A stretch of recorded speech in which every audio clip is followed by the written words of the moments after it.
Hola a todos y bienvenidos a un nuevo vídeo en el canal de OnChain School. En este caso vamos a hacer un repaso breve de análisis on-chain, cómo están las principales métricas, un dato muy interesante de la cantidad de miles de bitcoins antiguos que se están despertando y es una tendencia que llevamos observando durante todo el año. Así que vamos a ello. Lo primero de todo, vamos a pasar a las métricas, vamos a llevar aquí un seguimiento de lo que ya conocemos.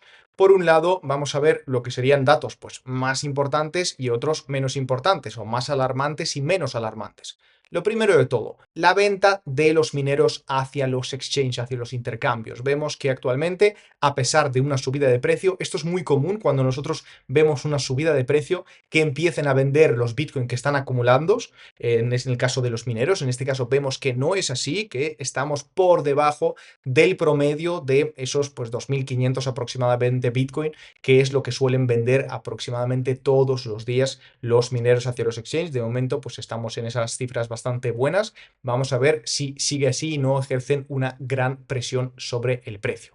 Por otro lado, si hablamos de nuevo, nos gusta mucho este dato del Coinbase Premium Index, es la prima de Coinbase para ver esos inversores estadounidenses cómo están. Esto junto con los ETFs nos deja una información interesante.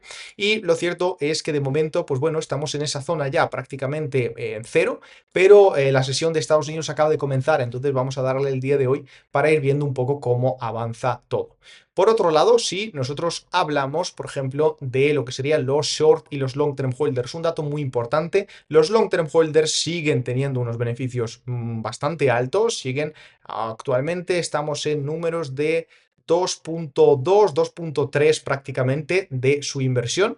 Y los short term holders, fijaros, nos acabamos de recuperar de una forma bastante positiva, bastante rápida. Y los short term holders siguen en unas pérdidas muy considerables. Apenas hemos cambiado de cuando estábamos, por ejemplo, en esta zona de los 89.000, por ejemplo, es que actualmente estamos por debajo.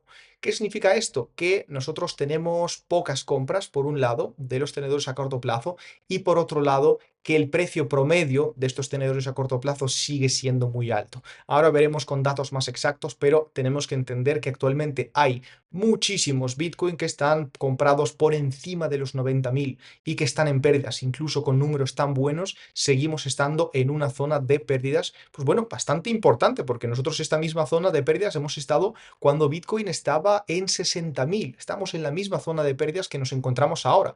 Pero claro, aquí en aquel entonces, pues las compras fueron por la zona de los 74, 75. Actualmente nos encontramos en esa zona de los 85, 86.000, 87 incluso hemos llegado a tener hoy y seguimos en esa zona, ¿no? Significa que por un lado tenemos que tener muy en cuenta que cuando el precio vuelva a tocar esos 92, 93.000, que es el precio aproximadamente promedio, será un punto de resistencia bastante importante que iremos viendo a ver qué tal lo hace, para ver si estos pues finalmente después de tanto tiempo deciden por miedo salir o al revés. Sería fantástico que el sentimiento del mercado fuera positivo y que a partir de ese punto pues bueno, no ejerzan la presión para que no nos quedemos estancados en esa zona de los 92.000 demasiado tiempo, porque si no pues bueno, ya vemos que es una zona de resistencia bastante importante. Por otro lado, también dato muy bueno y es la acumulación y distribución de los últimos 30 días. Esto es básicamente lo que nos indica si se están vendiendo estas monedas de los tenedores a largo plazo, los que están en muy buenos beneficios, y vemos que no se están vendiendo, las monedas están madurando en más de 155 días y pasan a ser long term holder. Vemos que esto aumenta de una forma muy considerable y no baja, cosa que tenemos que tener muy en cuenta porque cuando empieza a bajar significa que están distribuyendo. Si nosotros miramos los exchange inflow, esto es un dato bastante interesante. Aquí tenemos una divergencia curiosa. Fijaros este dato. Tenemos los exchange inflow desde la subida de precio, vemos como la cantidad de Bitcoin que se envían hacia los exchange está aumentando. Pero lo que es el promedio de los Bitcoin que se están enviando es un promedio bastante bajo que además está disminuyendo. ¿Qué significa? Que no tenemos estas ventas que podíamos ver en otros momentos, quizás que no eran tan llamativos. Por ejemplo, por aquí, abril, podemos observar por aquí como el promedio era bastante más alto de lo que es ahora. Significa que había más ballenas vendiendo BTC. Y en este caso, a pesar de que el exchange inflow está aumentando, no vemos que sea de grandes holders, sino bueno, estamos con un promedio de 0.79 BTC, lo cual es bastante aceptable. Lo ideal es que nosotros estemos en aproximadamente 0.5. 0.5 es como la cifra más retail y más cómoda para trabajar porque sabes que no suele tener ningún tipo de peligro. Por otro lado, un dato ya menos bueno, ¿vale? Menos bueno y por no decir directamente que esto es un dato malo. Y si bien los long term holders vemos que no están vendiendo, tenemos total whale holdings, esto es ballenas, independientemente si son short o si son long term holder. Y vemos como en esta subida de precio hemos tenido unas cuantas descargas y se han descargado pues bastantes Bitcoin.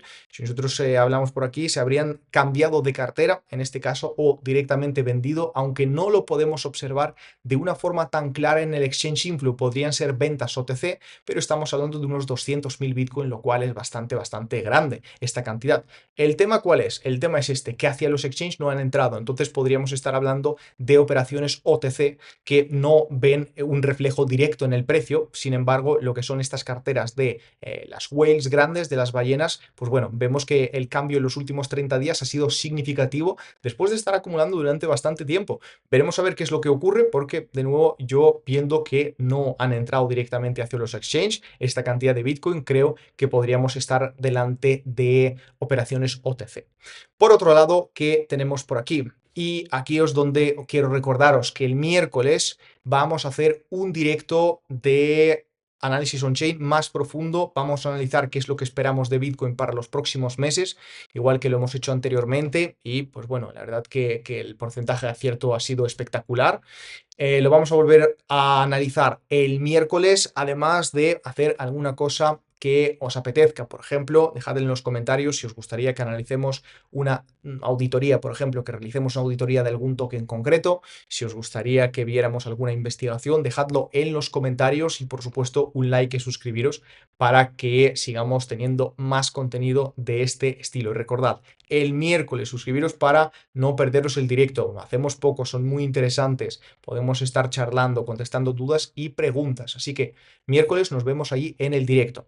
Y siguiendo un poco con esto, ¿qué observamos? Por fin, después de mucho tiempo, nosotros volvemos a tener una dinámica positiva en los ETFs, aunque es muy débil, pero es positiva, cosa que bueno, que llevamos bastante tiempo queriendo ver.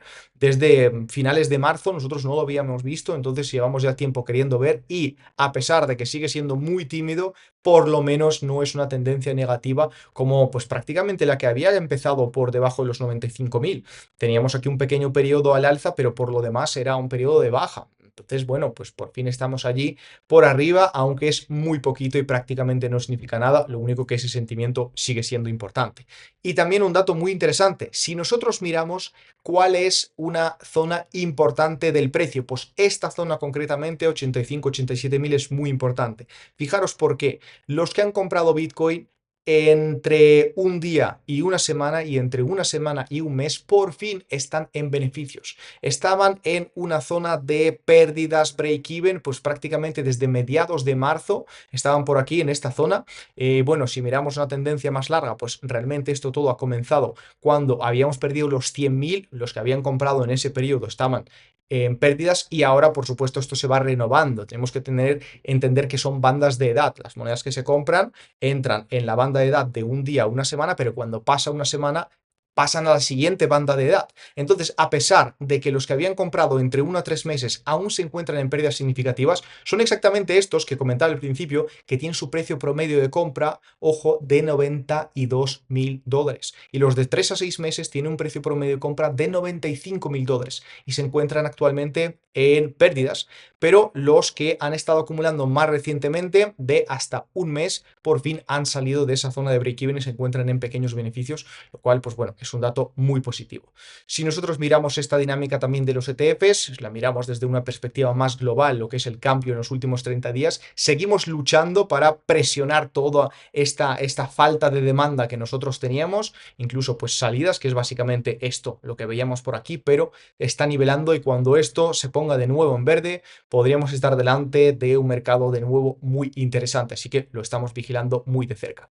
Si nosotros hablamos de métricas del Net Unrealized Profit and Loss, vemos que hemos encontrado también, por ejemplo, un soporte que lo habíamos visto ya anteriormente, veíamos pues una situación muy similar a la que estamos viendo, que es una entrada, un all-time high hacia la zona naranja del Net Unrealized Profit and Loss, es decir, que había una gran cantidad de beneficios que no se estaban realizando, luego un retroceso, un periodo lateral y a partir de allí otra entrada hacia la zona naranja. Como vemos, pues se parece bastante en ese sentido y esperemos que se vuelva a repetir el escenario de un nuevo all-time high, pero recordad que todo esto lo trataremos el miércoles en el directo. Así que dejad un like, dejad en un comentario, es muy importante qué queréis que veamos el miércoles, aparte de esa situación de mercado podemos ver algo adicional y por supuesto suscribiros y activad ahí la campanita para que os suene cuando abramos el directo. Nos vemos el miércoles.